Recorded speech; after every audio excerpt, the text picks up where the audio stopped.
नमस्कार दोस्तों, स्वागत है आप सभी का हमारे यूट्यूब चैनल ऑब्जेक्टिव सेंटर पर। इस वीडियो हम लोग देखेंगे मिलिंग मशीन पर ऑब्जेक्टिव क्वेश्चन। तो वीडियो शुरू करने से पहले जिन लोगों ने वीडियो को शेयर नहीं किया अपने दोस्तों के साथ, वो लोग वीडियो को शेयर कर दें अपने दोस्तों के साथ, और जो भी लोग हमारे चैनल पर नए हैं वो लोग चैनल को सब्सक्राइब कर लें। चलिए हम लोग शुरू करते हैं। पहला क्वेश्चन है, रफ मिलिंग का उद्देश्य क्या होता है? ऑप्शन है उच्च गति पर थोड़ी मात्रा में धातु काटना, कम समय में अधिक धातु काटना, रफ सतह को फिनिश करना, फिनिशिंग क्रिया के लिए रफ फिनिश करना। तो देखिए, रफ मिलिंग का जो मेन पर्पज होता है, इसका होता है कि कम समय में अधिक धातु काटने के लिए हम लोग रफ मिलिंग का प्रयोग करते हैं। तो यहाँ पे हमारा बी आंसर करेक्ट हो जाएगा। रफ मिलिंग का उद्देश्य होता है कम समय में अधिक धातु को काटना। रफ मिलिंग के दौरान फीड अधिक दिया जाता है। रफ मिलिंग में कटिंग टीथ पर भारी स्ट्रेन उपजने से कटर भी टूट जाता है, यानी कि जो टूथ रहता है, टीथ, वो भी टूट जाता है, कटर। किसकी स्थिति के आधार पर मिलिंग मशीन को क्षैतिज या ऊर्ध्वाधर प्रकार में वर्गीकृत किया जा सकता है? ऑप्शन है तुर्क, workpiece, milling cutter, work table. देखिए, जिसकी स्थिति के आधार पर मिलिंग मशीन को हम लोग हॉरिजॉन्टल या वर्टिकल टाइप में हम लोग क्लासीफाई कर सकते हैं, वह हमारा रहता है स्पिंडल, यानी कि तुर्क के आधार पर हम लोग यह डिसाइड करते हैं कि वह हमारा हॉरिजॉन्टल मिलिंग मशीन है या वर्टिकल मिलिंग मशीन है। तो यहाँ पे हमारा पहला आंसर करेक्ट हो जाएगा, स्पिंडल। देखिए, स्पिंडल के आधार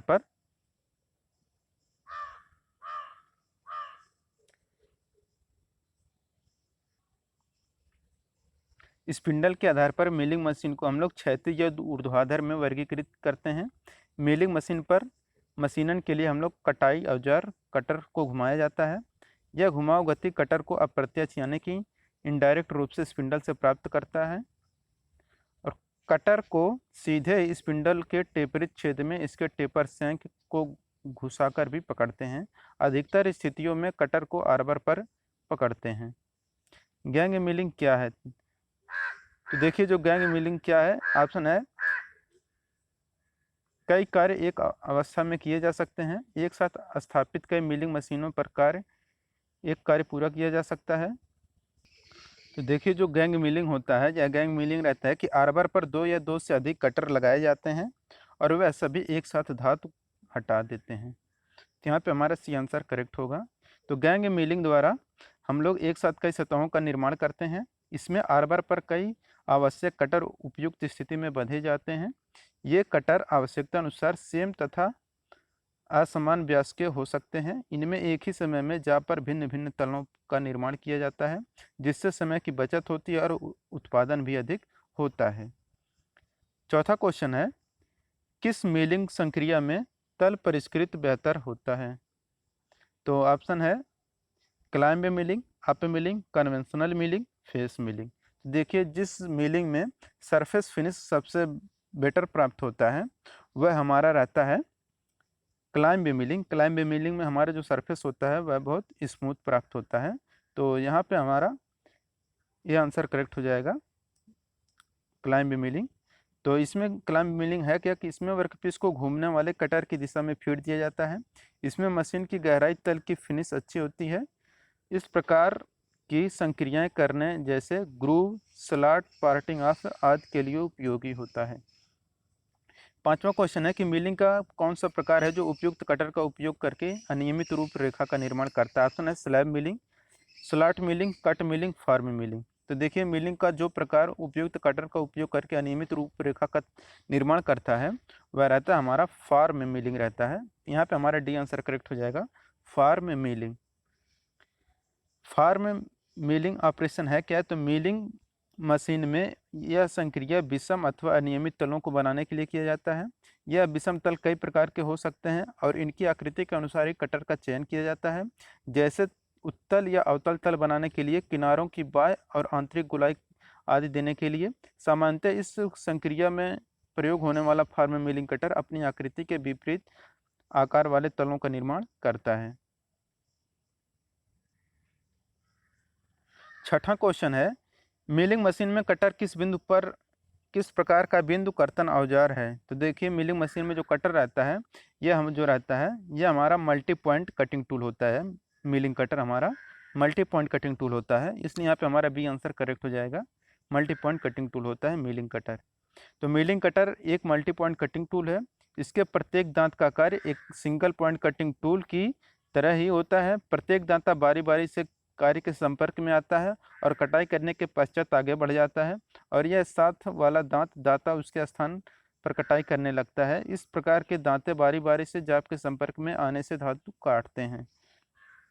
7वां क्वेश्चन है कि मिलिंग मशीन का आर्बर किसे पकड़ने के लिए प्रयोग किया जाता है? ऑप्शन स्पिंडल को, कटिंग टूल को, बैंड्रिल को, वर्कपीस को। तो देखिए मिलिंग मशीन का जो आर्बर रहता है या जिसे पकड़ने के लिए प्रयोग किया जाता है वह रहता है हमारा कटिंग टूल।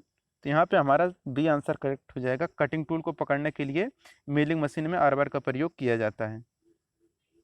तो देखिए यहाँ पे लिखा है कि आर्बर मिलिंग कटर को पकड़कर घुमाने का एक साधन है।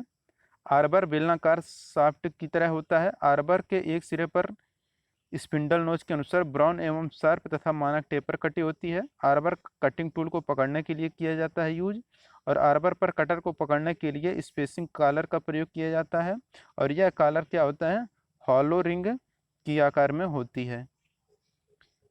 8वां क्वेश्चन है, एक मिलिंग मशीन जिसमें केवल टेबल है जिससे कार्यखंड के किसी भी कोण पर घुमाया जा सकता है उसे हम लोग क्या कहते हैं? ऑप्शन है bed milling machine, drum milling machine, सार्वत्रिक मिलिंग मशीन यानी कि यूनिवर्सल मिलिंग मशीन, और डी है आपका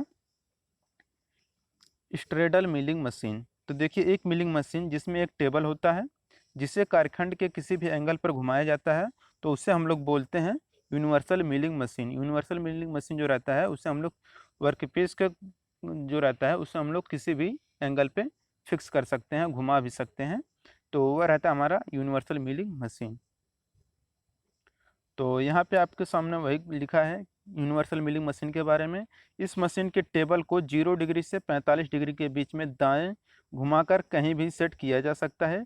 टेबल के इस कोणिक गति के कारण हेलिकल गियर, स्लॉट और ग्रूव आदि आसानी से काटे जा सकते हैं। इसके टेबल 2 रैपिड फीड दिया जाता है।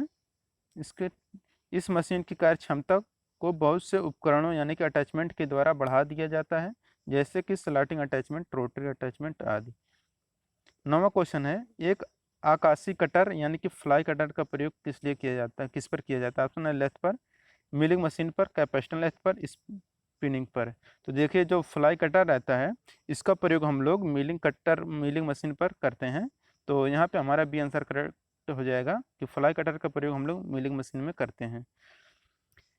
फ्लाई कटर का प्रयोग मिलिंग मशीन पर किया जाता है। यह वास्तव में सिंगल पॉइंट कटिंग टूल होता है, जैसे एक स्टब आर्बर नुमा बोरिंग बार में पकड़कर काम में लिया जाता है। सामान्यतः इस कटर का प्रयोग हम लोग शीघ्र अथवा प्रयोगात्मक कार्यों के लिए करते हैं। 10 नंबर क्वेश्चन है कि स्लेब कटर का प्रयोग हम लोग कहाँ पे करते हैं? तो देखिए जो स्लेब कटर रहता है इसका प्रयोग हम लोग चौड़ी सरफेस को मिलिंग करने के लिए प्रयोग करते हैं। तो यहाँ पे हमारा ए आंसर करेक्ट हो जाएगा कि स्लेब कटर का प्रयोग हम लोग चौड़ी सरफेस को मिलिंग करने के लिए करते हैं।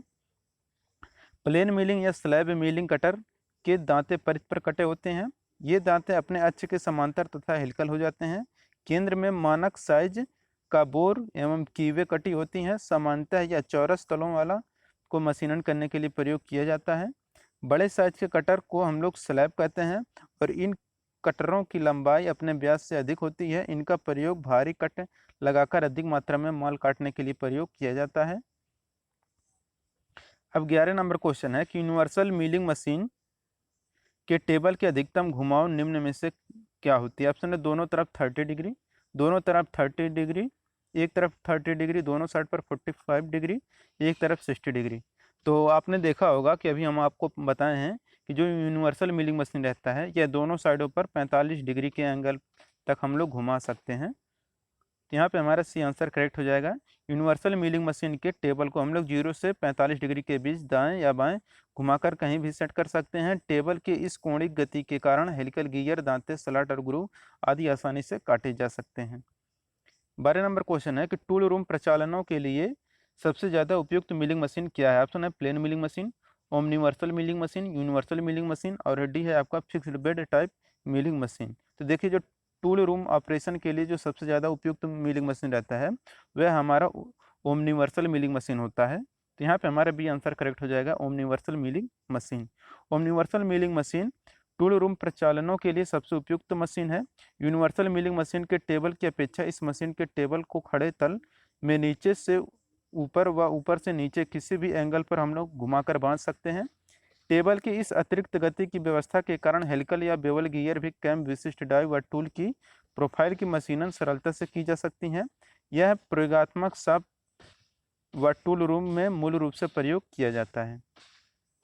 और है 13 नंबर का आपको क्वेश्चन कि टी स्लॉट मिलिंग की जाती है। तो देखिए जो टी स्लॉट मिलिंग की जाती है यह दोनों ऑपरेशनों में की जाती हैं। दो ऑपरेशनों में टी स्लॉट मिलिंग प्रयोग की जाती है। तो देखिए यहाँ पे लिखा है कि टी स्लॉट कटर, जैसा कि नाम से स्पष्ट है कि यह कटर कार्यखंड पर मानक साइज की टी स्लॉट काटने के लिए प्रयोग किया जाता है। यह क्रिया दो ऑपरेशनों में की जाती है। इस कटर के पीछे की सैंक सीधी अथवा टेपर होती है।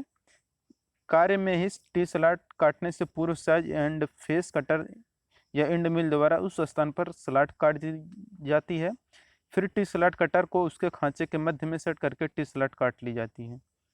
14 नंबर क्वेश्चन है कि वर्कपीस के दो तरफ एक साथ मिलिंग ऑपरेशन करने को क्या कहा जाता है। ऑप्शन है gang milling, climb milling, square milling और है स्ट्रैडल मिलिंग। तो देखिए वर्कपीस के दोनों तरफ एक साथ मिलिंग ऑपरेशन करने की प्रक्रिया को हम लोग स्ट्रैडल मिलिंग बोलते हैं। यहाँ पे हमारा डी आंसर करेक्ट हो जाएगा, स्ट्रैडल मिलिंग।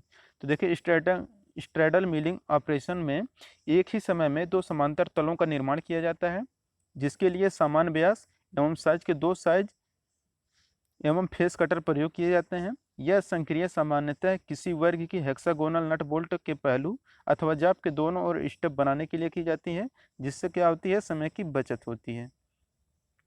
15 नंबर क्वेश्चन है निम्न में से कौन मिलिंग मशीन का मुख्य भाग है। ऑप्शन है सैडल, नी, टेबल, उपरोक्त सभी। तो देखिए जो मिलिंग मशीन का मुख्य अंग होता है वह सैडल भी रहता है, नी भी रहता है और टेबल भी रहता है, इसलिए यहाँ पे हमारा डी आंसर करेक्ट हो जाएगा। और इसके भी और भाग होते हैं मिलिंग मशीन के जो मेन पार्ट होते हैं, जैसे कि आपका बेस हो गया, काला मार बॉडी हो गया, नी हो गया, सैडल हो गया, टेबल हो गया, स्पिंडल हो गया, ओवर हैंगिंग आर्म भी हो गया। 16 नंबर क्वेश्चन है कि मिलिंग मशीन का प्रयोग होने पर अटैचमेंट में से कौन सा है। तो देखिए मिलिंग मशीन पर प्रयोग होने वाला जो अटैचमेंट रहता है कौन सा है। Option universal special attachment, slotting head attachment, vertical milling attachment, उपरोक्त सभी। तो इसके लिए हम लोग क्या करते हैं कि जो मिलिंग मशीन पर प्रयोग होने वाला अटैचमेंट निम्नलिखित में से जो है वह हमारा यूनिवर्सल स्पेशल अटैचमेंट भी है, स्लॉटिंग हेड अटैचमेंट भी है, वर्टिकल मिलिंग अटैचमेंट भी है, इसलिए यहाँ पे हमारा डी आंसर करेक्ट हो जाएगा, उपरोक्त सभी। तो मिलिंग मशीन का प्रयोग हम होने वाले जो अटैचमेंट है निम्नलिखित हैं, जैसे कि आपको होगा vertical milling attachment, indexing head attachment, slotting head attachment, universal spiral attachment, rack milling attachment. अब है 17 नंबर क्वेश्चन कि मिलिंग मशीन पर जाप को क्लैंप करने के लिए किस साधन का प्रयोग किया जाता है। ऑप्शन है टी बोल्ट, क्लैंप, सीम, उपरोक्त सभी। तो मिलिंग मशीन पर जाप को क्लैंप करने के लिए हम लोग जो प्रयोग करते हैं वह हमारा रहता है टी बोल्ट भी रहता है, क्लैंप भी रहता है, सीम भी रहता है, इसलिए यहाँ पे हमारा डी आंसर करेक्ट हो जाएगा, उपरोक्त सभी। तो देखिए मिलिंग मशीन पर जाप को क्लैंप करने के लिए निम्नलिखित साधनों का प्रयोग किया जाता है, जैसे कि हो गया हमारा T bolt, clamp, stand block, shim, angle plate, V block, vice और स्पेशल फिक्सचर। 18 नंबर क्वेश्चन है कि फिनिश मिलिंग में क्या होता है। ऑप्शन है कटिंग स्पीड कम और फीड अधिक, कटिंग स्पीड अधिक और फीड अधिक। तो देखिए जो फिनिश मिलिंग रहता है इसमें क्या होता है, कटिंग स्पीड अधिक रहता है और फीड कम होता है, इसलिए यहाँ पे हमारा सी आंसर करेक्ट होगा।